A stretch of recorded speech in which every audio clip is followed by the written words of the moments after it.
જૂનાગઢના શહેર બાદ હવે જૂનાગઢ જિલ્લા ભાજપમાં પણ આંતરિક વિખવાદ જોવા મળી રહ્યો છે। માંગરોળ તાલુકામાં રાજકીય ગરમાવો આવ્યો છે। કારડિયા રાજપૂત આગેવાન ધીરુ સોલંકીના એ સવાલો સામે આવ્યા છે। તો દુઃખની વાત એ છે કે બૂથ પ્રમુખો સુધીના કાર્યકરો કે ગામડાના કાર્યકરો સ્થાનિક કાર્યકરોની કોઈ નોંધ લેવાતી નથી। જ્યારે ચૂંટણી આવે ત્યારે બૂથ સુધીના કાર્યકરો પાસેથી મત મેળવવા માટે થાય છે। બૂથ ચૂંટણી પતી ગયા પછી જીતેલા ઉમેદવારો કોઈ દિવસે એમ પૂછ્યું નથી કે તમારા બૂથની અંદર પ્રશ્નો શું છે, વિકાસના કામોનો પ્રશ્ન શું છે। જે પ્રશ્નો છે આજે 10-10 વર્ષથી પુલિયા તૂટેલા છે, ખાડા છે, રોડ પર તૂટેલા છે, કાર્યકરો અધિકારીઓ પાસે અને પદાધિકારીઓ પાસે ધક્કા ખાઈ ખાઈને થાય કે કોઈ નોંધ લેતું નથી। અમારા જે 50 ગામડા છે એમાં ઝીરો કામગીરી છે। ત્યારે જ ન્યૂઝરૂમ ગુજરાતની યુટ્યુબ ચેનલને સબસ્ક્રાઇબ કરો અને ઇન્સ્ટાગ્રામ અને ફેસબુક પર ફોલો કરો। અપડેટ રહો, સત્યની સાથે રહો।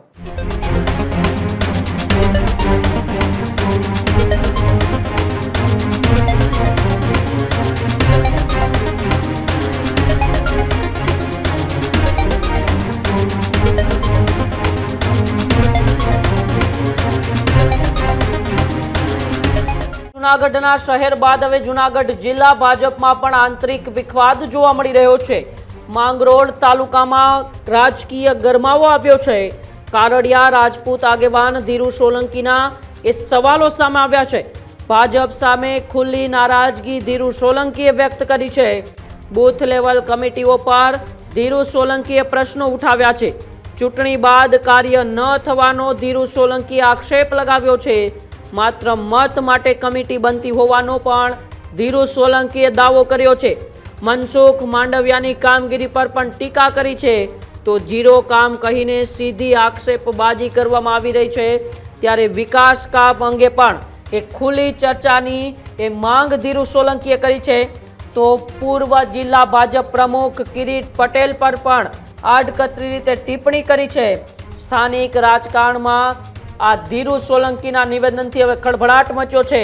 હવે ભારતીય જનતા પાર્ટી કોઈ એ પ્રતિક્રિયા આપે છે કે નહીં તેમની ઉપર સૌની નજર રહેલી છે। પરંતુ એક બાદ એક રાજ્યની અંદર હવે ભાજપના જે આંતરિક વિખવાદ છે, આંતરિક જૂથવાદ છે તે સામે આવી રહ્યા છે। અને તેમાં આ સૌથી મોટા સમાચાર જે હવે જૂનાગઢથી સામે આવી રહ્યા છે। આ પહેલા જૂનાગઢ શહેરની અંદર આંતરિક વિખવાદ, આંતરિક જૂથવાદ સામે આવ્યો હતો।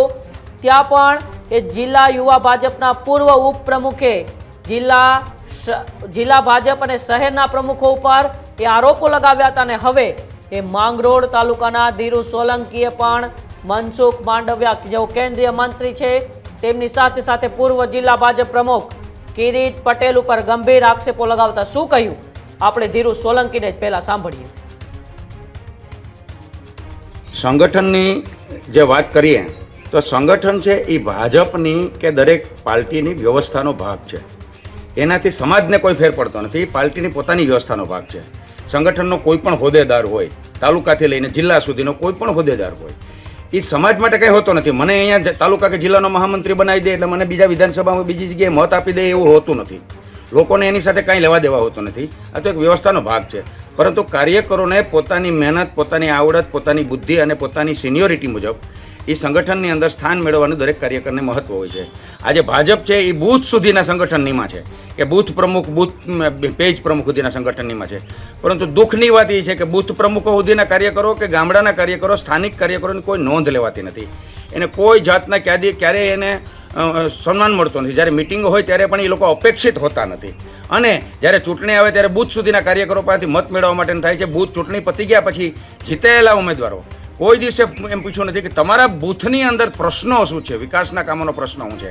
સરકારી યોજનાઓ કે સરકારી લાભો જે રેગ્યુલર મળતા હોય છે, જે કેન્દ્ર સરકાર, સ્ટેટ ગવર્મેન્ટના કામો છે એ રેગ્યુલર તો બધા આવતા હોય છે। ગેસ સહાય ને બાટલા ને મકાન સહાય ને આને જે કંઈ યોજનાઓ છે, પરંતુ પદાધિકારીઓની ફરજ આવે કે તમે બૂથ સુધી મત લેવા જાઓ તો બૂથ સુધીના વિકાસના કામનું ઉપર ધ્યાન રાખો। અને બૂથ સુધીના જે પ્રશ્નો છે આજે 10-10 વર્ષથી પુલિયા તૂટેલા છે, ખાડા છે, રોડ પર તૂટેલા છે, કાર્યકરો અધિકારીઓ પાસે અને પદાધિકારીઓ પાસે ધક્કા ખાઈ ખાઈને થાય કે કોઈ નોંધ લેતું નથી। તો આનાથી કોઈ સંગઠનથી કોઈ સમાજને ફેરફાર પડતો નથી કે સંગઠનની અંદર મને ગમે એવો હોદ્દો આપી દો તો હું સમાજનો આગેવાન બની જાઉં। એ કોઈ નેતા બનતો નથી। સંગઠન છે એ વ્યવસ્થાનો ભાગ છે। તો આજે તમે જોઈ પણ લીધું છે કે સંગઠનની અંદર જિલ્લાના જે પ્રમુખો રહેલા છે એ જિલ્લા પંચાયત હારેલા છે, ધારાસભા હારેલા છે અને તાલુકા પંચાયતમાં ઊભા રાખો તો હારેલા છે। ગમે એવડો મોટો હોદ્દેદાર હોય ને લોકો હારે કંઈ લેવા દેવા જ હોતું નથી। એ તો પાર્ટીની વ્યવસ્થાનો ભાગ છે। લોકો હારે તો લોકોએ જેને મત આપીને ચૂંટાયા એ લોકો પાસે લોકો અપેક્ષા રાખે છે અને એ લોકો કામ કરવા જોઈએ। તો આવું અમને આવી રીતના લોકોમાં એટલો બધો અસંતોષ છે કે દાખલા તરીકે અમારા જે 50 ગામડા છે એમાં ઝીરો કામગીરી છે. ત્યારે જ ન્યૂઝરૂમ ગુજરાતની યુટ્યુબ ચેનલને સબસ્ક્રાઇબ કરો અને ઇન્સ્ટાગ્રામ અને ફેસબુક પર ફોલો કરો. અપડેટ રહો, સત્યની સાથે રહો.